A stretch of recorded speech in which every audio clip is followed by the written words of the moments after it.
quand on regarde les statistiques au niveau national, il y a moins de buveurs réguliers d'alcool à La Réunion que dans l'Hexagone.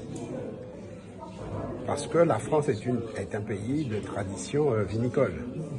Vous avez beaucoup de personnes, de nombreuses personnes qui consomment 1-2 verres de vin tous les jours. Le paradoxe, c'est que, et maintenant c'est prouvé scientifiquement, et cette étude le montre, c'est que la consommation d'alcool à La Réunion a des impacts qui sont majorés.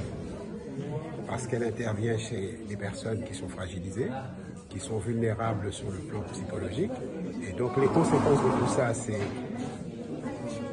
de la violence routière, de la violence intrafamiliale. Souvent, dans 8 cas sur 10, ça se fait sous fond d'alcool, soit de la part de l'auteur, soit de la part du côté de la victime.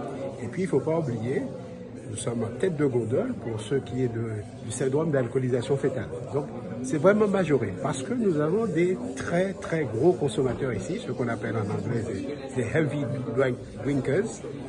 Ça veut dire que les recommandations pour que l'alcool n'ait pas d'impact sur votre santé, c'est pas plus de 2 verres d'alcool par jour.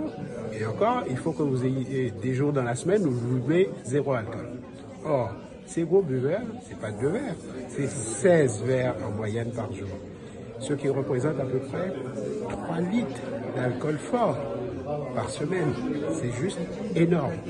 Et donc, nous avons 10 ans pour freiner le phénomène. Ça veut dire quoi? Ça veut dire que les travailleurs de première ligne, les travailleurs sociaux, les médecins libéraux, les infirmières, et c'est ce sur quoi l'ARS va porter ses efforts, doivent être formés pour repérer des gens qui commencent à rentrer dans l'addiction à l'alcool. Parce que pour devenir un gros buveur, et ça c'est aussi prouvé scientifiquement, c'est 10 ans de consommation.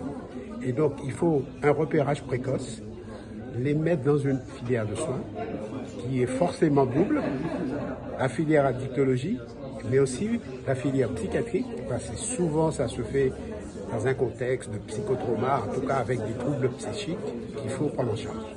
Merci.